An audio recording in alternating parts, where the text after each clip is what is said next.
Rutherford का atomic model भी है, और इसमें जो है आपका बोहर का एटॉमिक मॉडल भी है। तो ये जो तीन मॉडल हैं, इन तीन मॉडल पर ही ये चैप्टर टिका हुआ है। ठीक है, तो कोशिश करेंगे कि आज ही हम इसमें ज्यादा से ज्यादा बातें समझ सकें। तो आइए सबसे पहले बात करते हैं, हम लोग जे जे थॉमसन के मॉडल की। तो सबसे पहला जो मॉडल है वो है जे जे थॉमसन्स जे जे थॉमसन्स एटॉमिक मॉडल। जे जे थॉमसन्स एटॉमिक मॉडल। ठीक, तो इसे हम लोग कहते हैं थॉमसन थॉमसन का थॉमसन का परमाणु थॉमसन का परमाणु मॉडल। थॉमसन का परमाणु मॉडल। ठीक है, तो इसे हम लोग कहते हैं थॉमसन्स एटॉमिक मॉडल। ध्यान से समझना प्यारे बच्चों, थॉमसन का एटॉमिक मॉडल क्या है, क्या बताता है थॉमसन। तो इसको हम लोग जो है ब्लॉक डायग्राम से समझेंगे ताकि जल्दी समझ में आ जाए। ठीक है, क्योंकि हमें पूरी थ्योरी को रट्टा मारने की कोई जरूरत नहीं है, हमें बस वो पता होना चाहिए कि किस मॉडल से क्या बात निकल के सामने आई। जे जे थॉमसन ने कहा जे जे थॉमसन ने क्या कहा जे जे थॉमसन ने कहा कि an atom is a positively charged. J J Thomson ने क्या कहा?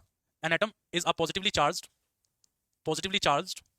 Sphere positively charged sphere such that such that the negative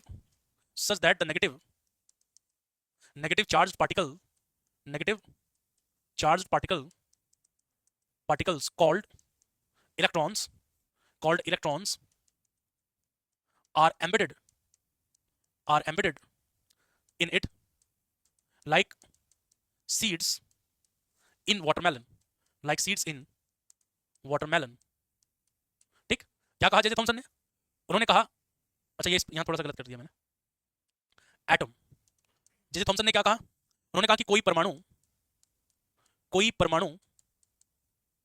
एक कोई परमाणु एक धनावेशित कोई परमाणु एक गोला है धनावेशित गोला है जिसमें जिसमें ऋणात्मक इलेक्ट्रॉन जिसमें ऋणात्मक आवेशित इलेक्ट्रॉन इस प्रकार इस प्रकार धसे हैं इस प्रकार धसे हैं जैसे कि जैसे कि तरबूजे में जैसे कि तरबूज में उसके बीज धसे हों। तो ये जो थॉमसन का ये जो मॉडल है, इसे हम प्लम पुडिंग मॉडल के नाम से भी जानते हैं, या तरबूजे का मॉडल। तो थॉमसन ये कह रहे हैं कि एक एटम क्या है? एक एटम एक स्फीयर है, और कैसा स्फीयर है? जिस पर धनावेश जो है इस तरह से फैला हुआ है। Positive charge are distributed So positive charge are distributed like this, and the negatively charged particles called electrons are embedded in this positively charged sphere, like seeds are embedded in watermelon. So this is very easy to understand. That think about a watermelon. एक तरबूजे के बारे में सोचिए, एक तरबूजा आपने काट दिया ऊपर से, तो तरबूजे का वो जो लाल लाल हिस्सा आपको दिख रहा है वो पॉजिटिव है, और जो काले काले बीज दिख रहे हैं वो क्या है? नेगेटिव है। तो ये सबसे पहली कल्पना की थी कि एटम ऐसा होगा, और ये कल्पना करने वाले वैज्ञानिक कौन थे? जे जे थॉमसन थे, और इसी को हम लोग क्या कहते हैं? थॉमसन का एटॉमिक मॉडल कहते हैं। तो थॉमसन का एटॉमिक मॉडल का फायदा क्या हुआ? पहला फायदा, सबसे पहले याद रखिएगा, थॉमसन को इलेक्ट्रॉन की खोज का श्रेय दिया जाता है। ठीक है, थॉमसन को ध्यान में रखिएगा, इलेक्ट्रॉन की खोज का थॉमसन को इलेक्ट्रॉन की खोज का श्रेय दिया जाता है, यानी कि इलेक्ट्रॉन की खोज का श्रेय दिया जाता है। ठीक है, क्रेडिट दिया जाता है कि इलेक्ट्रॉन की डिस्कवरी किसने की थी? थॉमसन ने की थी। तो अगर आपसे कोई पूछे कि थॉमसन को किस चीज का क्रेडिट, आपको याद रखना चाहिए कि थॉमसन ने ही बताया था।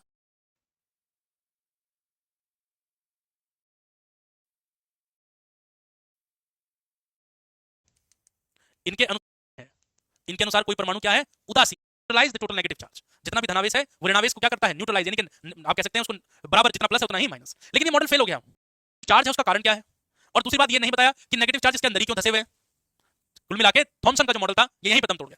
इसके बाद शुरुआत हुई, ठीक है, रदरफोर्ड की, और रदरफोर्ड ने एक एक्सपेरिमेंट किया, जिस एक्सपेरिमेंट को दुनिया ने क्या माना? जिस एक्सपेरिमेंट को दुनिया ने कहा Rutherford alpha scattering model. Rutherford alpha scattering model. ध्यान से समझिए बेटा, इस चैप्टर में आपको थ्योरी याद नहीं करनी है, बस जो फॉर्मूला आएंगे ना बोर वाले वो याद करने हैं। Rutherford alpha scattering model. ठीक है, तो ध्यान से समझिए अगला मॉडल कौन सा था? अगला मॉडल था रदरफोर्ड रदरफोर्ड का रदरफोर्ड का अल्फा प्रकीर्णन मॉडल। रदरफोर्ड का अल्फा प्रकीर्णन मॉडल। तो इस मॉडल को जो बनाने वाले साइंटिस्ट थे वो कौन थे? ये एक्सपेरिमेंट जो किया था वो किया था गीगर एंड मेर्सडेन ने। गीगर एंड मेर्सडेन एक्सपेरिमेंट है ये। गीगर और मेर्सडेन एक्सपेरिमेंट, पूछा जा सकता है आपसे कि गीगर और मेर्सडेन ने कौन सा प्रयोग किया था? गीगर एंड मेर्सडेन एक्सपेरिमेंट, ध्यान से समझिए। गीगर एंड मेर्सडेन एक्सपेरिमेंट क्या था? उन्होंने एक लेड कैविटी ली, यानी कि गुहा, इस तरह से एक लेड कैविटी ऐसे बॉक्स टाइप लिया, और इसके अंदर उन्होंने क्या कर दिया, इसके अंदर उन्होंने एक रेडियो एक्टिव सोर्स रख दिया, ठीक। इसके सामने उन्होंने क्या किया, एक कॉलीमेटर रखा, ताकि जो यहां से अल्फा कण निकलेंगे वो अल्फा कण सीधी रास्ते में जा सके, सीधी रेखा में जा सके। तो उन्होंने यहां पर जो है क्या कर दिया, इस तरह से कॉलीमेटर रख दिया। उसके बाद उन्होंने क्या किया, एक स्वर्ण पपत्र लिया। स्वर्ण पपत्र का मतलब जानते हो, थिन गोल्ड फॉइल। उन्होंने थिन गोल्ड फॉइल को इसके सामने रख दिया, ठीक है, ये गोल्ड फॉइल रख दिया, इसके सामने रख दिया, और इसको चारों तरफ से कवर कर दिया, इसको चारों तरफ से कवर कर दिया एक स्क्रीन से, जिसका नाम क्या था, जिसका नाम था ZNS screen, zinc sulphide screen. कौन सी स्क्रीन, जिंक सल्फाइड स्क्रीन। और यहां उन्होंने क्या किया, एक हाई रेजोल्यूशन का, ठीक है, एक हाई रेजोल्यूशन का क्या किया, माइक्रोस्कोप लगाया, ठीक है, जिसका नाम रखा उन्होंने डिटेक्टर। क्या नाम रखा इसका, डिटेक्टर, ठीक। ये वाली क्या थी आपकी, ये गोल्ड फॉइल थी, AU फॉइल, गोल्ड फॉइल थी। तो जब रदरफोर्ड ने ये एक्सपेरिमेंट किया, आपने पढ़ा रखा एक्सपेरिमेंट बचपन से, ठीक है, तो कुछ अल्फा कण ऐसे थे जो गए और जाकर जो है सीधे बाउंस बैक हो गए, ठीक है, जैसे गए थे वैसे ही वापस आ गए। कुछ अल्फा कण ऐसे थे जो गए और किसी एंगल से क्या हो गए, विचलित हो गए, और कुछ अल्फा कण ऐसे थे जो इस तरीके से गए और जाकर ऐसे चले गए। तो रदरफोर्ड ने इस एक्सपेरिमेंट से क्या कुछ खास बातें बताई, ठीक है, ये बातें आपको पता चलनी है, ठीक है। अब रदरफोर्ड के इस मॉडल की सबसे पहली बात उन्होंने क्या कहा, उन्होंने कहा, ठीक है, उन्होंने कहा फ्यू, ठीक है, वेरी फ्यू अल्फा पार्टिकल्स, या ऐसे लिख लो पहला नंबर एक, most of the alpha particle, most of the alpha particles, most of the alpha particles passed through the gold foil, passed through the gold foil, passed through the gold foil, passed through the gold foil, passed through the gold foil. That implies, that implies, that implies most of the part, that implies most of the part, most of the part of an atom, most of the part of an atom is empty, is empty, खाली है, ठीक। सबसे पहली बात याद रखिएगा, अरे लिखिए वहां, हमारा मुंह क्या देख रहे हैं, लिखिए, ठीक है, नोट्स में शामिल कीजिए इस बात को यार, साथ साथ नोट्स बनाओ भाई इसके, ज्यादा समझ में आएगा, ठीक है। क्या कह रहे हैं, ठीक है, ज्यादातर अल्फा पार्टिकल, ज्यादातर, ज्यादातर अल्फा कण, ज्यादातर अल्फा कण, ज्यादातर अल्फा कण स्वर्ण पपत्र को भेद कर चले गए, स्वर्ण पपत्र को भेद कर, स्वर्ण पपत्र को भेद कर चले गए, भेद कर चले गए, चले गए, स्वर्ण पपत्र को भेद कर चले गए, जो यह बताता है कि, जो यह बताता है कि, जो यह बताता है कि परमाणु का ज्यादातर हिस्सा, परमाणु, परमाणु का ज्यादातर हिस्सा, परमाणु का ज्यादातर, परमाणु का ज्यादातर हिस्सा, ज्यादातर हिस्सा क्या है, ज्यादातर हिस्सा खाली है, ठीक है। एटम का ज्यादातर हिस्सा क्या है गुरुजी, खाली है। क्यों, क्योंकि ज्यादा से ज्यादा अल्फा पार्टिकल क्या हो गए, वो उसको पेनिट्रेट करके चले गए, भेद कर चले गए। दूसरा, इस एक्सपेरिमेंट से क्या पता चलता है जी, आर से जीवन जी आए हैं, तो जीवन जी दूसरा क्या बताया उन्होंने, दूसरा उन्होंने बताया नंबर 2, नंबर 2 बात रदरफोर्ड ने क्या कही, नंबर 2 उन्होंने ये बात कही, ठीक है, scattering of alpha particles, scattering of alpha particles, scattering of alpha particles indicates, scattering of alpha particle indicates a positive core, a positive core, ठीक है, indicates a positive core of an atom, of an atom called nucleus, called nucleus। तो nucleus को मैं ऐसे लिखता हूं Nu+, ठीक। ध्यान समझिए, अल्फा कणों का जो स्कैटरिंग हो रहा है ऐसे, तो रदरफोर्ड कह रहे हैं ये इस बात को प्रदर्शित करता है कि एटम के सेंटर पे कोई ना कोई तो पॉजिटिव रहा होगा, क्योंकि अल्फा कण कैसे होते हैं, पॉजिटिव होते हैं, और अगर पॉजिटिव जो है अपने पाथ से भटक रहे हैं तो इसका मतलब क्या है, something is positive inside the atom, and that something later called nucleus. और उस समथिंग, उस कुछ कुछ को बाद में क्या नाम दिया गया, बाद में उसको नाम दिया गया नाभिक। क्या नाम दिया गया, नाभिक। तो दूसरी बात क्या कही रदरफोर्ड ने, रदरफोर्ड ने कहा, ठीक है, अल्फा कणों का प्रकीर्णन, क्या कहा, अल्फा कणों का प्रकीर्णन, अल्फा कणों का प्रकीर्णन, अल्फा कणों का प्रकीर्णन, प्रकीर्णन इस बात को सिद्ध करता है, इस बात को सिद्ध करता है, अल्फा कणों का प्रकीर्णन इस बात को सिद्ध करता है, इस बात को सिद्ध करता है कि, सिद्ध करता है कि परमाणु का केंद्रीय, परमाणु के केंद्र में, परमाणु के केंद्र में, परमाणु के केंद्र में या केंद्र पर कुछ धनात्मक, कुछ धनात्मक भाग है, कुछ धनात्मक कोर है, धनात्मक कोर है, जिसे, जिसे नाभिक कहा गया, जिसे नाभिक कहा गया। समझ आ रही है बात, ये बात समझ में आ रही है, जिसे बाद में क्या कहा गया, नाभिक कहा गया, ठीक है। कह रहे सर बड़ा लिखो, बेटे मैं बोल तो रहा हूं, मैं बोल भी तो रहा हूं, मैं जो लिख रहा हूं, तो बड़े लिखना और छोटे लिखने का मतलब ही नहीं होता है यहाँ पर। भैया मैं बोल भी तो रहा हूं उस चीज को, मैंने आपको पहले भी कहा था अगर मैं बड़ा लिखूंगा तो फिर लिख ही नहीं पाऊंगा मैं, ठीक है, इसीलिए मैं बोल भी रहा हूं साथ साथ। तीसरा ऑब्जर्वेशन देखिए जरा, तीसरा ऑब्जर्वेशन, नंबर तीसरी बात क्या कही उन्होंने, इसीलिए कह रहा हूं कॉपी पेन उठाओ और मेरे साथ साथ नोट्स बनाओ चैप्टर के। तीसरी बात क्या कही, ठीक है, तीसरी बात उन्होंने ये कही, सुनिए जरा ध्यान से सुनिए बेटा, तीसरी बात क्या कही, तीसरी बात उन्होंने कही, very few, very few, very few alpha particles, very few alpha particles bounce back, very few alpha particle bounce back, that shows, that shows, yeah, that prove, shows लिख लो, that shows the size of nucleus, the size of nucleus is very small, is very small as compared, as compared to an atom, as compared to an atom। क्या मतलब हुआ, बहुत कम, जी हाँ, बहुत कम alpha particle ऐसे थे जो 180 डिग्री से वापस आए, बाउंस बैक हुए। इस बात से यह पता चलता है कि एटम का जो नाभिक है उसका आकार परमाणु के आकार की तुलना में क्या है, बहुत छोटा है। समझ गए? तो तीसरी बात इन्होंने क्या कही, तीसरी बात यहां डायरेक्ट लिख देते हैं, ठीक है। नाभिक का आकार, तीसरी बात का कंक्लूजन क्या है, कंक्लूजन यह है कि नाभिक का आकार, नाभिक का आकार परमाणु की तुलना में, ठीक है, नाभिक का आकार परमाणु की तुलना में, परमाणु की तुलना में बहुत छोटा है। तुलना में क्या है, बहुत छोटा है। ठीक है, यह बात याद रखना भाई, बहुत प्यारी बात इन्होंने बताई। तो रदरफोर्ड ने कितनी बात बताई, रदरफोर्ड ने बात बताई 3। रदरफोर्ड का मॉडल किस लिए जाना जाता है, रदरफोर्ड का मॉडल जाना जाता है नाभिक की खोज के लिए। रदरफोर्ड का मॉडल किस लिए जाना जाता है, नाभिक की खोज के लिए। तो बताइए जल्दी से, डिस्कवरी ऑफ न्यूक्लियस जो है, बिल्कुल। आगे चलते हैं। अब रदरफोर्ड ने अपने मॉडल को 3 शब्दों में कंक्लूड किया। तो देखिए रदरफोर्ड के अनुसार, रदरफोर्ड क्या कह रहे हैं, रदरफोर्ड ये कह रहे हैं, नंबर 1 पहला पोस्टुलेट क्या कह रहे हैं, रदरफोर्ड ये कह रहे हैं एवरी एटम, रदरफोर्ड कह रहे हैं कि every atom consist of, every atom consists of a central core, every atom consists of a central core at which total positive charge, at which the total positive charge and almost total mass, and almost total mass is being concentrated, called nucleus, called nucleus। पहली बात याद रखोगे, क्या कह रहे हैं Rutherford, Hindi में जानो जरा रदरफोर्ड क्या कह रहे हैं। रदरफोर्ड ने कहा प्रत्येक परमाणु में, प्रत्येक परमाणु में एक केंद्रीय कोर होती है, ठीक है, एक केंद्रीय कोर होती है, केंद्रीय कोर होती है जिस पर संपूर्ण धनावेश, जिस पर संपूर्ण धनावेश ठीक है, एवं लगभग संपूर्ण द्रव्यमान केंद्रित होता है, संपूर्ण द्रव्यमान केंद्रित होता है, जिसे नाभिक कहते हैं, जिसे क्या कहते हैं भाई, नाभिक कहते हैं, न्यूक्लियस कहते हैं, जिसे हम लोग नाभिक कहते हैं। ये बात याद रखिए। दूसरा उन्होंने क्या कहा, उन्होंने कहा भाई जो इलेक्ट्रॉन होते हैं वो इस तरह धसे नहीं होते जैसे बीज धसा होता है। इलेक्ट्रॉन क्या करते हैं, नाभिक का चारों ओर चक्कर लगाते हैं, ठीक है। तो उन्होंने कहा negatively charge particle, negatively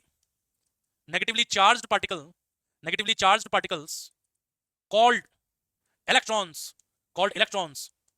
revolves around the nucleus, and the necessary centripetal force is provided by the attraction between nucleus and electron। ठीक, क्या मतलब हुआ, उन्होंने कहा कि ऋणावेशित इलेक्ट्रॉन, ठीक है, ऋणावेशित इलेक्ट्रॉन, देखो अगर आप बोर हो रहे हैं तो इसका मतलब समझ लो तुम्हारे सिलेक्शन के कितने चांस हैं, मुझे बोलने की जरूरत नहीं है। कोई बंदा अगर पढ़ाई करते करते बोर हो जाए इसका मतलब वो पढ़ाई ना, वो पढ़ाई उसके लिए नहीं, वो पढ़ाई के लिए नहीं बना है, ठीक है। फिर कुछ और देखो बेटा, कुछ और देखो, ई रिक्शा ले लो, ठीक है, या ओला चला लो, उबर चला लो, न्यूज़पेपर बांट लो, ठीक है, या और भी काम बता सकता हूं मैं, समोसा की दुकान बहुत चल रही है आजकल, चाय समोसा मट्ठी, ठीक है। तो अगर आपको बोरियत आ रही है चैप्टर में, इसका मतलब आप पढ़ाई आपके लिए नहीं बनी है, ऐसा नहीं बोलो, आप पढ़ाई के लिए नहीं बनो, ऐसा बोलो, ठीक है। तो बहुत सारी दुकानें, जैसे आजकल एक और ट्रेंडिंग में काम चल रहा है कि आप जो है एक कैमरा ले लीजिए बढ़िया सा, ठीक है, और आप अगर आप पुरुष हैं तो अपने कान छिदवा लीजिए इस तरह से, और नाक भी छिदवा लीजिए इस तरह से, और कहीं पुल के पास जाकर वहाँ पे डांस वांस करिए, ठीक है, रील बनाइए वहाँ पे, ठीक है, और बहुत बढ़िया व्यूज आते हैं, उसमें फेमस हो जाओगे आप, ठीक। देखिए ऋणावेशित कण अर्थात इलेक्ट्रॉन, ऋणावेशित कण अर्थात इलेक्ट्रॉन नाभिक का चक्कर लगाते हैं, नाभिक का चक्कर लगाते हैं, और इन्हें आवश्यक अभिकेंद्र बल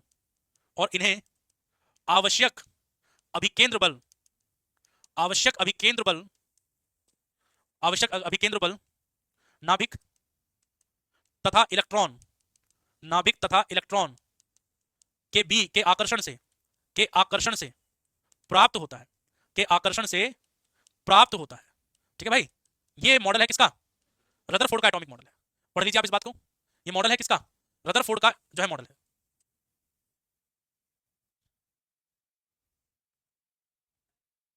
राकेश क्या कह रहे हैं कि गाय भैंसों को चराना पानी, अरे गाय भैंसों की सेवा करने तो काम है, मैं तो ना पढ़ने वालों को कह रहा हूं, मैं थोड़ी ना कह रहा हूं जो आप काम करते हो, गाय भैंस को चला रहे हो, खेत में काम कर रहे हो, तो वो काम गलत है।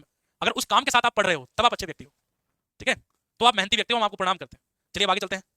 लास्ट वाला बात देखो क्या कह रहा है कि जो ऋणात्मक आवेशित कण है ना, वो नाभिक का क्या करते हैं, चारों ओर चक्कर लगा रहे हैं, और चक्कर लगाने के लिए क्या चाहिए, अभिकेंद्र बल। तो जो सेंट्रीपिटल फोर्स मिलता है वो उनके बीच अट्रैक्शन से मिलता है, समझ गए। हाँ, तो लेकिन अब बात करते हैं कि फेल क्यों हो गया ये मॉडल, फेल क्यों हो गया बताओ जल्दी से। Failure, failure of Rutherford model, failure of Rutherford model. Rutherford model की कमियां देखिए क्यों फेल हो गया।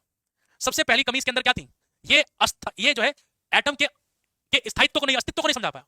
देखो क्लासिकल थ्योरी ऑफ इलेक्ट्रोमैग्नेटिज्म ये कहती है, वो कहती है कि अगर कोई भी आवेशित कण चक्कर लगाएगा तो जैसे जैसे वो घूमेगा वैसे वैसे वो अपनी ऊर्जा को खोएगा, और जैसे जैसे वो अपनी ऊर्जा को खोएगा तो यानी कि अगर इलेक्ट्रॉन ऐसे चक्कर लगा रहा है और ऊर्जा को खो रहा है तो एक दिन तो वो न्यूक्लियस के साथ टकरा जाएगा, नाभिक के साथ टकरा जाएगा, और नाभिक का अस्तित्व खत्म हो जाएगा। तो इस बात को समझाने में कामयाब नहीं हो पाए कौन, रदरफोर्ड। मतलब देखो वास्तव में ऐसा होता नहीं है, लेकिन रदरफोर्ड इस बात का जवाब नहीं दे पाए। तो बस आप याद रखिएगा रदरफोर्ड के मॉडल में दो कमी थी। पहली कमी क्या थी, could not explain, could not explain, could not explain the stability, could not explain the stability, stability of an atom, stability of an atom.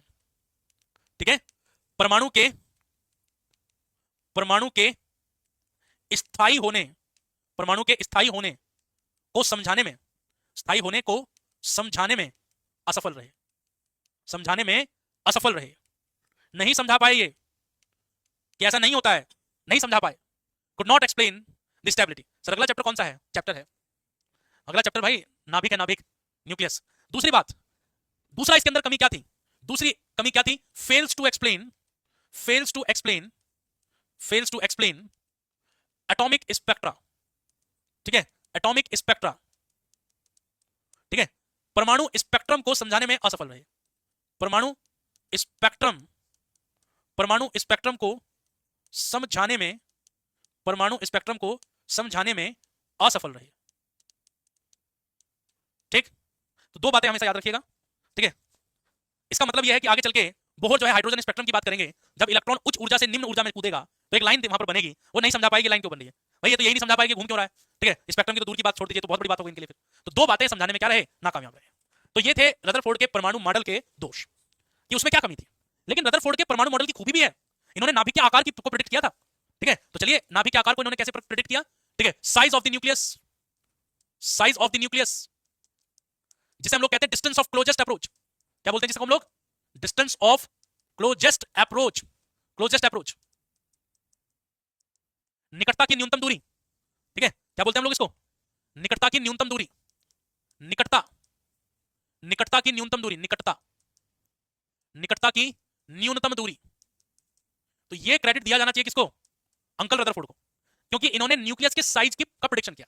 इन्होंने बताया कि नाभिक का आकार कितना हो सकता है। कैसे, जब ये अपना एक्सपेरिमेंट कर रहे थे तो इन्होंने क्या कहा, जब अल्फा स्कैटरिंग एक्सपेरिमेंट कर रहे थे तो जब अल्फा कण इसकी तरफ भेजा गया तो जिस बिंदु से वो लौट कर वापस आया, इसका मतलब यहां से वो लौट कर वापस आ गया, तो रदरफोर्ड ने कहा कि भैया ये जो दूरी मैं बना रहा हूं ना आर, ये नाभिक का क्या है, आकार है, लगभग लगभग है, पूरा नहीं है, क्योंकि वो तो पहले से लौट के आ गया। आपसे पेपर में सवाल पूछा जाएगा कि क्लोजेस्ट अप्रोच पर क्या हुआ, क्या हुआ जरा देखिए। जब अल्फा कण को भेजा गया था तो क्लोजेस्ट पॉइंट पर जाकर वो रुका और रुक कर सीधा बाउंस बैक हो गया। तो इसका मतलब क्लोजेस्ट पॉइंट जो आपका निकटतम जो बिंदु है, क्लोजेस्ट पॉइंट, ये सवाल एग्जाम में आया था, हो चुके थे लोगों के, पता नहीं कहते सर इसका जवाब क्या आएगा। क्लोजेस्ट पॉइंट पर क्या हुआ, क्लोजेस्ट पॉइंट पर जो अल्फा पार्टिकल की टोटल काइनेटिक एनर्जी थी वो किस में बदल गई, वो पोटेंशियल एनर्जी में बदल गई। और सवाल क्या था, ये नहीं था, सवाल ये था कि रदरफोर्ड ने जो साइज ऑफ न्यूक्लियस प्रेडिक्ट किया है वो कौन से सिद्धांत के अनुसार प्रेडिक्ट किया है, तो याद रख लेगा ऊर्जा संरक्षण के सिद्धांत के अनुसार। ठीक है, ऊर्जा संरक्षण के सिद्धांत का प्रयोग किया था उन्होंने। ठीक है, ऊर्जा संरक्षण के सिद्धांत का प्रयोग किया था। उनका मानना यह था कि क्लोजेस्ट पॉइंट पर क्या हुआ होगा, क्लोजेस्ट पॉइंट पर पूरी की पूरी गतिज ऊर्जा किसमें परिवर्तित हो गई, स्थितिज ऊर्जा में बदल गई। ठीक है, तो याद रख लेना यहां पर कंजर्वेशन ऑफ एनर्जी के कांसेप्ट को यूज किया था, कंजर्वेशन ऑफ एनर्जी के कांसेप्ट को यूज किया था उन्होंने, कंजर्वेशन ऑफ एनर्जी के कांसेप्ट को। ठीक है दोस्तों, कंजर्वेशन ऑफ एनर्जी के कांसेप्ट को यूज किया था। ठीक, अब ध्यान से समझिए, जब क्लोजेस्ट पॉइंट पर हम आ गए तो क्लोजेस्ट पॉइंट पर kinetic energy of alpha particle, ये तो रदरफोर्ड को ही पता है। पोटेंशियल एनर्जी क्या होगी, 1/4 पाई एप्सिलॉन नॉट, नाभिक पर कितना आवेश Ze और अल्फा पार्टिकल पर कितना आवेश 2e, और डिवाइड में कौन गया, r0 का स्क्वायर, इसको r0 बोल दिया उन्होंने, क्या बोल दिया, r0। तो जब इसको सॉल्व किया गया सो r0 नहीं, नीचे r0 का स्क्वायर नहीं, r0 आएगा सॉरी, क्योंकि पोटेंशियल एनर्जी है ना। सो r0 बराबर कितना आया, 1/4 पाई एप्सिलॉन नॉट, और ये हुआ 2Ze square upon kinetic energy of alpha particle. ठीक है, फ्रॉम एक्सपेरिमेंट, जो रदरफोर्ड ने एक्सपेरिमेंट किया गीगर और मेर्सेडेन के लिए, फ्रॉम एक्सपेरिमेंट, किसके साथ एक्सपेरिमेंट किया था, Z बराबर 79 यानी कि गोल्ड के साथ एक्सपेरिमेंट किया था। ठीक है, तो रदरफोर्ड ने ये वैल्यू को जब कैलकुलेट किया तो ये वैल्यू लगभग लगभग किसके बराबर आई, 10 की घात -15 मीटर के बराबर आई, और इसी चीज को क्या बोलते हैं, साइज ऑफ द न्यूक्लियस यानी कि नाभिक का आकार कहते हैं। ठीक है, तो ये है डिस्टेंस ऑफ क्लोजेस्ट अप्रोच। बात समझ में आ रही है, बात बन रही है नहीं बन रही, बताओ, बताइए, बात बन रही है। यानी कि एक फर्मी क्या है, कि क्या है उसका ऑर्डर, एक फर्मी।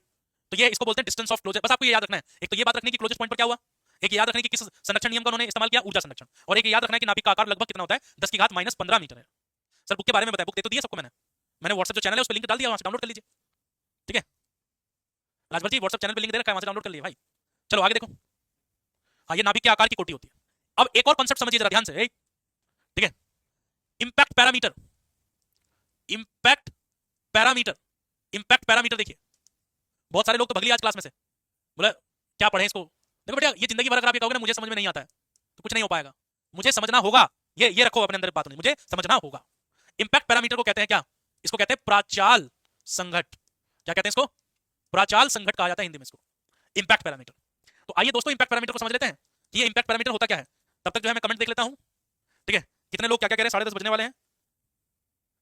बताओ बताओ, ढोलकिया जी जल्दी बताओ क्या कहना चाह रहे हो। इंग्लिश और रागा कब से होगी उन्नति। अच्छा, उन्नति ने बैच लॉन्च किया क्या कोई, उन्नति से पूछ लेना कि कब लॉन्च होगी क्लास। मेरे को लगा कि उन्नति ने कोई नया बैच लॉन्च किया हो। चलो आ जाओ, इंपैक्ट पैरामीटर को समझो। देखो इंपैक्ट पैरामीटर क्या होता है, आपने एक बात नोटिस की कि जब हम रदरफोर्ड के एक्सपेरिमेंट को बार-बार पढ़ रहे हैं, तो रदरफोर्ड का जो एक्सपेरिमेंट है, रदरफोर्ड के अनुसार एटम के अंदर क्या नाभिक है। ठीक, अच्छा एक बात बताओ, अब हमने क्या किया, बीच में एक लाइन खींच दिया है, एक लाइन खींच दी इस तरह से जो नाभिक के केंद्र से होकर जा रही है। कोई अल्फा कण इस तरह से आया, कोई अल्फा कण इस तरह से आया, देखिए देखिए देख रही है, और ऐसे डेविएट हो गया। तो इसका जो मूल पाथ था, इसका जो मूल रास्ता था वो ये था। तो किसी भी अल्फा कण की उसके मूल रास्ते से और नाभिक के केंद्र से होकर गुजरने वाली रेखा के बीच में जो दूरी होती है, उस दूरी को क्या बोलते हैं, इंपैक्ट पैरामीटर कहते हैं। ध्यान से समझ लो, इंपैक्ट पैरामीटर किसको बोल रहे हैं हम लोग, बी को। बी क्या है, इंपैक्ट पैरामीटर। इंपैक्ट पैरामीटर जितना ज्यादा होगा, बस यही यही पेपर में छुपा हुआ है, ये पेपर का क्वेश्चन दिल बना के लिखूंगा, दिल तो पागल है। ठीक है, दिल बना के लिखूंगा एग्जाम का क्वेश्चन। इंपैक्ट पैरामीटर जितना ज्यादा बड़ा होगा, बी जितना ज्यादा बड़ा होगा, जितना बी जितना ज्यादा बड़ा होगा, जितना ज्यादा बड़ा होगा बी, ठीक, क्या होगा, थीटा उतना ही कम होगा। ये पेपर का सवाल है। ठीक है, पूछेगा कि इंपैक्ट पैरामीटर और स्कैटरिंग एंगल के बीच में क्या रिलेशन है। तो बी जितना ज्यादा बड़ा होगा, थीटा मतलब स्कैटरिंग क्या होगी, उतनी ही कम होगी, थीटा उतना ही क्या होगा, कम होगा। इंपैक्ट पैरामीटर का फॉर्मूला क्या है, बी इज इक्वल टू, वैसे फॉर्मूला आएगा नहीं पेपर में, 1/4 pi epsilon naught Z E square cot theta by 2 upon kinetic energy of alpha particle. वैसे पेपर में आना नहीं है। थीटा प्रकीर्णन कोण है, थीटा को क्या बोलते हैं, लिख लो यार, भूल जाओगे तुम। थीटा को क्या बोलते हैं, थीटा को बोलते हैं स्कैटरिंग एंगल। ठीक है, एंगल ऑफ स्कैटरिंग कहते हैं थीटा को कहते हैं एंगल ऑफ स्कैटरिंग, कहते हैं। और इसको मातृभाषा में क्या कहा जाता है, प्रकीर्णन कोण कहा जाता है, प्रकीर्णन कोण। ठीक है, एक बार सवाल आ गया था पेपर में, ठीक है, मुंह से झाग निकल गए बच्चों के। हाँ, क्या आ गया था सवाल जीवन, एक सवाल आ गया था एक बार पेपर में, सवाल ये था, देखो जरा क्या था सवाल, छोटा सा सवाल। उन्होंने कहा था for theta is equal to 180 degree, बताओ इंपैक्ट पैरामीटर कितना होगा। इतना सा सवाल आ गया था पेपर में। जब अल्फा पार्टिकल 180 डिग्री से बाउंस बैक होगा, तो 180 से तो ये वाला होगा ना, तो उसके लिए इंपैक्ट पैरामीटर क्या होगा, 0 होगा। समझे, तो ये बात ध्यान रखिएगा, ये बात बड़ी इंपॉर्टेंट है। हाँ, बी प्राचाल संघट दूरी, बी को बोलते हैं प्राचाल संघट, क्या बोलते हैं, प्राचाल संघट कहा जाता है। ठीक है, चलिए आपस में बातें करिए और असफल हो जाइए आने वाले पेपर में। अरे नहीं, वो एक पर्टिकुलर भोला जी, पार्सल नहीं आएगा, टेंशन मत लो, रिफंड ले लो। हाँ, बस सोशल मीडिया पे अपना बैंक अकाउंट और फोन नंबर डाल दो। और टीवी सीरियल की अबला बहू, समझाया ना आपको, यूपीआई कहता है सोशल मीडिया पे बैंक डिटेल्स और फोन नंबर ना डालें, अपने पैसों का खुद ख्याल रखना। बहन, हाँ? और कितना कलेश करोगी। आप भी ये वीडियो शेयर करें और अपने आसपास के भोले को इनसे बचाएं। और असफल हो जाइए आने वाले पेपर में। अरे नहीं, वो एक पर्टिकुलर कंडीशन है, 180 पे 0 होगा, बाकी किसी के लिए 0 नहीं होगा। 180 कौन सा वाला पार्टिकल है, जो सीधे आए थे और सीधे चले गए थे। ठीक है, पक्की बात। चलो अब आगे बढ़ो। तो आपका जो रदरफोर्ड का मॉडल था वो खत्म हो गया। हाँ, रदरफोर्ड का मॉडल खत्म हो गया, अब चलते हैं बोर के मॉडल। अच्छा, रदरफोर्ड के मॉडल में कमी क्या थी, रदरफोर्ड के मॉडल में जो कमी थी वो मैंने आपको बताई कि ये स्थायित्व नहीं बता पा रहा था, स्टेबिलिटी नहीं बता पा रहा था और स्पेक्ट्रम को नहीं समझा पा रहा था। अब आए एक और वैज्ञानिक जिनका नाम था बोहर। तो हम बात करते हैं बोहर्स एटॉमिक मॉडल, चाचा बोहर। ठीक है, बोहर्स एटॉमिक मॉडल, बोहर का परमाणु मॉडल, बोहर का परमाणु मॉडल, बोहर का परमाणु मॉडल। अब बोहर के परमाणु मॉडल को मॉडिफाइड रदरफोर्ड मॉडल भी बोलते हैं कुछ लोग क्या कहते हैं इसको, कुछ लोग इसको क्या बोलते हैं, कुछ लोग इसको कहते हैं modified version of Rutherford model, कुछ लोग ये भी कहते हैं। ठीक है, यानी कि रदरफोर्ड का संशोधित मॉडल भी है। क्या है? जी हां, रदरफोर्ड का संशोधित रदरफोर्ड का संशोधित मॉडल भी है ये। कुछ लोग कहते हैं इसको संशोधित मतलब मॉडिफिकेशन, मॉडिफाइड, संशोधन कर दिया किसी के अंदर, कोई कमी थी, अरे जाओ जीवन बाबू, लगाई लू जब लाल लिपस्टिक, हिलेला आ रहा डिस्ट्रिक्ट, तू लॉलीपॉप नहीं बॉम्ब लागे लो। ठीक है, तो अब जो हमने गाना गाया वो क्या था? संशोधित। लॉलीपॉप को हटा के हमने क्या कर दिया? बॉम्ब कर दिया। तो उसी तरह से जो बोहर का एटॉमिक मॉडल था, उस बोहर के एटॉमिक मॉडल ने सबसे पहले रदरफोर्ड के अंदर जो कमी थी उसको दूर किया, और इन्होंने कितने प्रतिपादन दिए? 3 प्रतिपादन। ठीक है, तो 3 प्रतिपादन दिए। पहला प्रतिपादन देखिए क्या था बोहर का पहला प्रतिपादन, पोस्टुलेट नंबर 1। पहला प्रतिपादन क्या था? पहला प्रतिपादन उनका यह था कि एटम के अंदर क्या होता है। अब इसको ऐसे बनाऊंगा इस बार में, एटम के अंदर क्या होता है? न्यूक्लियस। ठीक, ऐसे समझोगे नहीं तुम। इन्होंने कहा कि एवरी एटम, थोड़ा छोटा लिख रहा हूं, every atom consist of a central core called nucleus and negatively charged particles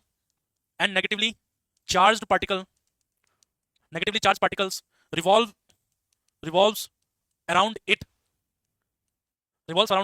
The necessary centripetal force is provided by the attraction between nucleus and electron. तो तुम्हें ऐसा नहीं लग रहा यार ये तो रदरफोर्ड ने बोला था? तो उनका जो पहला पोस्टुलेट है ना, वो एज इट इज कॉपी कर दिया बोहर ने। ठीक, क्या हो जाए भाई? पूरा का पूरा जो कॉपी कर दिया। अब इसको हिंदी में लिख रहा हूं, लिख दिया मैंने हिंदी में। तो कुल मिलाकर उन्होंने कहा कि जो अभिकेंद्र बल मिल रहा है यानी कि mv²/r, वो किसके इक्वल है? अट्रैक्शन के ZE into E upon R का स्क्वायर। तो बच्चा लोग आप इसको याद रखेंगे, आप याद रखेंगे mv²/r इज इक्वल टू क्या? के ZE²/r का स्क्वायर। तो ये कहा, किसने कहा? ये बोहर ने कहा भाई। ये बोहर के मॉडल का पहला मैथमेटिकल एक्सप्रेशन आ चुका है कि mv²/r इज इक्वल टू क्या है? के ZE²/r²। यहाँ के क्या है? 1/4πε0। ठीक है भाई, अरे ये कूलम का लॉ तो है 1/4πε0 q1 q2/r²। ये पहला पोस्टुलेट था इसका। प्रैक्टिस क्लास कब से चलेगी? डेली चल रही है, शाम को 7 बजे डेली चल रही है सत्यम। प्रैक्टिस क्लास से जुड़ने के लिए हमारे मोबाइल नंबर 7417520731 पर मैसेज करें। मैसेज के बाद आपको एक मैसेज मिलेगा तुरंत, जैसे आप हेलो लिखेंगे मैसेज मिल जाएगा। वहीं पर नीचे देखेंगे हमारे YouTube चैनल का लिंक, Facebook चैनल का लिंक, टेलीग्राम का लिंक और हमारे WhatsApp चैनल का लिंक, तीनों मिल जाएगा आपको। तो WhatsApp चैनल नीचे जो है उसको ज्वाइन कर लीजिएगा, उसी पर आपको क्लास के लिंक मिलते रहेंगे। ठीक है, 7417520731 फेमस हो गया नंबर है। सेकंड पोस्टुलेट देखिए दुर्गेश जी, पोस्टुलेट नंबर 2। सेकंड पोस्टुलेट में बोहर अंकल क्या कह रहे हैं? पोस्टुलेट नंबर 2, सेकंड पोस्टुलेट में क्या कह रहे हैं? पोस्टुलेट नंबर 2 में ये कह रहे हैं वो, उन्होंने कहा इलेक्ट्रॉन्स revolves in non-radiating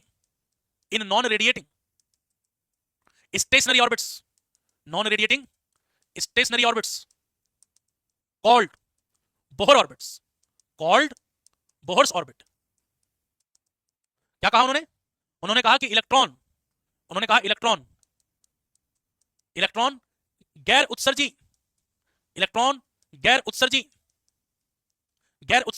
स्थायी कक्षाओं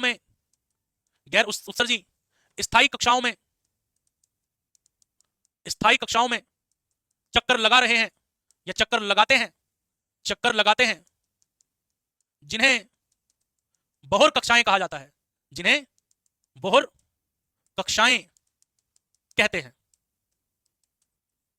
कौन सी कक्षा कहते हैं इनको? बोहर कक्षाएं कहते हैं।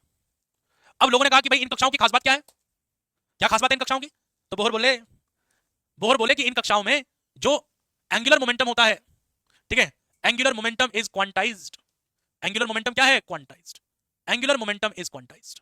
इन कक्षाओं में, ध्यान से सुनो, इन कक्षाओं में कोणीय संवेग का क्वांटमीकरण, यहां लिख दीजिएगा, कोणीय संवेग का क्वांटमीकरण है। कोणीय संवेग का क्वांटमीकरण। अब कैसे समझें कि कोणीय संवेग का क्वांटमीकरण है? तो ऐसे समझें कि जो कोणीय संवेग mvr है वो सदैव किसके बराबर है? nh/2π के। और यहां h क्या होगा चुन्नी लाल? यहां n क्या है? n आपका जो है 1 2 3 4 सो ऑन, इसको कहेंगे प्रिंसिपल क्वांटम नंबर। क्या कहेंगे इसको? प्रिंसिपल क्वांटम नंबर, मुख्य क्वांटम संख्या। क्या कहेंगे इसको? बोलो, इसको कहा जाएगा मुख्य क्वांटम संख्या। मुख्य क्वांटम संख्या कहा जाएगा इसको। ठीक है, ये पोस्टुलेट था किसका? किसका पोस्टुलेट है ये बोर का सेकंड पोस्टुलेट है। आरके बॉय, हाँ निकलवा लो, पीडीएफ करवा लो भाई राजभर, प्रिंट निकलवा के करो सारे क्वेश्चन सही। ठीक है, अब ये पोस्टुलेट नंबर 2 आपको समझ में आ गया। अब लेकिन इससे पता कैसे चला कि यार एटम स्टेबल है? सुनो मेरी बात, मतलब रदरफोर्ड ये कह रहे हैं, रदरफोर्ड के मॉडल में क्या कमी थी? रदरफोर्ड के मॉडल में हम लोगों को ऐसा लग रहा था कि इलेक्ट्रॉन इस तरह घूमता है, दुम दुम तनाना दुम दुम, लेकिन उसने मना किया। किसने? बोर ने। बोर ने कहा ऐसा थोड़ी ना होता है। बोर ने कहा कि न्यूक्लियस के चारों तरफ क्या होता है? लेवल्स होते हैं। क्या होते हैं? लेवल्स होते हैं। मतलब n का मान तभी तो एक इंटीजर नंबर है, और ऐसे में क्या है? n इंटीजर नहीं है। मान लो अगर मैं कहूं जीवन जी n बराबर 1 है और अंदर ये n बराबर 2 है, तो यहां से जब यहां जाएगा तो 1 और 2 के भी सारे मान होंगे। तो ये मना किया किसने? बोर ने। बोर ने कहा नहीं नहीं, n का मान या हमेशा एक पूर्णांक अंक होगा, मतलब इसीलिए हम कहेंगे इलेक्ट्रॉन या तो यहां पर होगा या यहां या फिर यहां, बीच में नहीं होगा। तो इस तरीके से आपसे सवाल पूछा जा सकता है कि पोस्टुलेट मतलब बोहर की कौन सी बात से ये बात साबित होती है कि एटम स्टेबल है? बताओ। क्वांटाइजेशन ऑफ एंगुलर मोमेंटम, कोणीय संवेग का क्वांटमीकरण इस बात को सिद्ध करता है दुर्गेश जी। ठीक, मैंने अभी मुर्गेश बोल दिया था उसको। इस बात को सिद्ध करता है कि परमाणु क्या है? स्थायी है। परमाणु क्या है? स्थायी। चलिए आगे चलते हैं, आइए फटाफट। अब पोस्टुलेट नंबर 3, तीसरा पोस्टुलेट, अरे बात नहीं करो, पोस्टुलेट नंबर 3 देखो जल्दी से। Postulate number 3, postulate number 3, postulate number 3 में क्या है? उन्होंने कहा कि जब कोई इलेक्ट्रॉन अपर एनर्जी लेवल से, जब कोई इलेक्ट्रॉन अपर एनर्जी लेवल से लोअर एनर्जी लेवल में कूदता है, मतलब E2 लेवल से कहां कूद रहा है? E1 लेवल में कूद रहा है, तो वो क्या करेगा? वो रेडिएशन को उत्सर्जित करेगा। वो ऊर्जा का क्या करेगा भैया? ऊर्जा का उत्सर्जन करेगा। और कितनी ऊर्जा उत्सर्जित करेगा? जितना एनर्जी लेवल के का डिफरेंस होगा, इतनी एनर्जी को उत्सर्जित करेगा। ठीक, तो तीसरे पोस्टुलेट को बस इस तरह याद रखो। ठीक है, अगर वो लो एनर्जी लेवल से अगर हाई एनर्जी लेवल में कूद रहा है, हाई एनर्जी लेवल में कूद रहा है, तो ऊर्जा का क्या करेगा? ऊर्जा का अवशोषण करेगा। ठीक है, ऊर्जा का क्या करेगा? अवशोषण करेगा। अवशोषण, ठीक, यानी कि absorption of energy, absorption of energy, energy को एब्जॉर्ब करेगा। लेकिन अगर हाई एनर्जी लेवल से, अगर वो हाई एनर्जी लेवल से अगर वो कूद रहा है, कहां कूद रहा है? लो एनर्जी लेवल में कूद रहा है। लो एनर्जी लेवल में कूद रहा है, तो क्या होगा? तो वो एनर्जी को क्या करेगा? रिलीज करेगा, ऊर्जा का उत्सर्जन करेगा, ऊर्जा का उत्सर्जन करेगा। और यही कारण है किसका? इसमें लिख लेंगे हम लोग इमिशन ऑफ एनर्जी। इसी कारण से क्या बनता है? इसी कारण से दुर्गेश जी स्पेक्ट्रम बनता है। इसी कारण से क्या बनता है? स्पेक्ट्रम। तो उत्सर्जित ऊर्जा अगर डेल्टा ई है, so delta E is equal to E2 minus E1। So अगर विकिरण की आवृत्ति न्यू है तो h न्यू बराबर E2 माइनस E1 होगा। अभी हमें कैलकुलेट करना है बोहर एटम की रेडियस, मतलब ऑर्बिट की रेडियस करना है। सर कितना एब्जॉर्ब करेगा? जितना बेटा डिफरेंस होगा, जितना अंतर होगा इस लेवल के और इस लेवल के बीच में, जितना अंतर होगा उतना ही वो अवशोषित करेगा। ठीक है, तो मेरे हिसाब से दिमाग में घुसने के लिए आज के लिए काफी है इतना, क्योंकि तुम लोग हैंग हो रहे हो, लड़के गिर जा रहे हैं कमेंट बॉक्स में, मेरा सर नशा हो गया, खत्म नहीं हुआ अभी इसमें बोहर की कैलकुलेशन करेंगे, Lyman Barmer partial bracket refund पढ़ाएंगे, खत्म हो जाएगा। तो कल ये चैप्टर खत्म भी करेंगे और अगला चैप्टर शुरू भी करेंगे। ठीक है, अगला चैप्टर कौन सा? दुर्गेश जी, नाभिक। ठीक, फिर करेंगे डुअल नेचर, एटम और न्यूक्लियर, इन तीनों के सवाल एक साथ। ठीक, क्योंकि पूरा मॉडल है ना, सेमीकंडक्टर सिर्फ और सिर्फ पढ़ेंगे क्वेश्चन के साथ, उसकी थ्योरी पढ़ के कोई फायदा नहीं, इतना लिखाना पड़ेगा। तो मैं क्वेश्चन को इस तरीके से सेट कर दूंगा कि क्वेश्चन में ही मैं सारे पॉइंट आपको एक्सप्लेन करता चला जाऊं। ठीक है, उसकी थ्योरी पढ़ के कोई फायदा नहीं, अगर बोर्ड का पेपर देना होता तो फायदा है। मैं आपको 30-35 क्वेश्चन कराऊंगा, उन 30-35 क्वेश्चन को मैं पर्टिकुलर ऑर्डर में रखूंगा और मैं हर क्वेश्चन में एक्सप्लेन करता चला जाऊंगा, बात खत्म हो जाएगी। तो कुल मिला के जब हमारा इस हफ्ते, सुनिए इस हफ्ते का कार्यक्रम क्या है? इस हफ्ते का कार्यक्रम है, एक तो मैं मॉडर्न फिजिक्स को खत्म करना है, ठीक, डुअल नेचर, एटम और न्यूक्लियर, इन तीनों के क्वेश्चन करने हैं, सेमीकंडक्टर को करना है क्वेश्चन की हेल्प से। ठीक है, फिर उसके बाद हम लोग जाएंगे इस हफ्ते के बाद 11th क्लास के पोर्शन पर। 11th क्लास का सेकंड मैंने छोड़ा हुआ ना अभी, क्या छोड़ा हुआ है? इलास्टिसिटी, फ्लूइड, थर्मोडायनामिक्स, फिर वो वाला करेंगे। तो कुल मिला के मैं आपको 26 जनवरी से पहले फ्री कर दूंगा। 26 जनवरी से पहले तुम्हारा सिलेबस खत्म करके दे दूंगा। 26 जनवरी के बाद फिर practice and practice and practice. इतना टाइम तो सही है तुम्हारे लिए भाई, पूरी की पूरी फरवरी। ठीक है, मार्च का भी लगभग आप 10 दिन जोड़ लो। ठीक है, जनवरी के भी लगभग आप जोड़ लो 4-5 दिन उसमें, तो पूरा का पूरा आपको सिलेबस टाइम पर खत्म करके दे दूंगा। फिर आपके लिए कम से कम 40 तो क्लास रहेंगी आपकी प्रैक्टिस की। 40 प्रैक्टिस की क्लास बहुत होती है, 1.5 घंटा प्रैक्टिस दिन में और 1.5 घंटा प्रैक्टिस फिर शाम को, बहुत मोर देन इनफ। और फिर आपको टॉपिक वाइज डीपीपी मिलनी शुरू हो जाएंगी। ठीक है, एक दिन में मिलेंगे आपको कितने डीपीपी? 2-2, 3-3 डीपीपी एक साथ। फिर करना है क्या आपने? फिर तो क्वेश्चन ही करना है, थ्योरी पढ़ने का तो आपका मौसम और माहौल खत्म ही हो जाएगा तब तक। ठीक है, तो आज की कक्षा में इतना ही, मिलते हैं आपसे अगली कक्षा में। सभी लोग अपना ध्यान रखें, बड़ों का सम्मान करें, छोटों को प्यार करें और कृपया छत पर जाकर शाम को इधर उधर ना दिखें।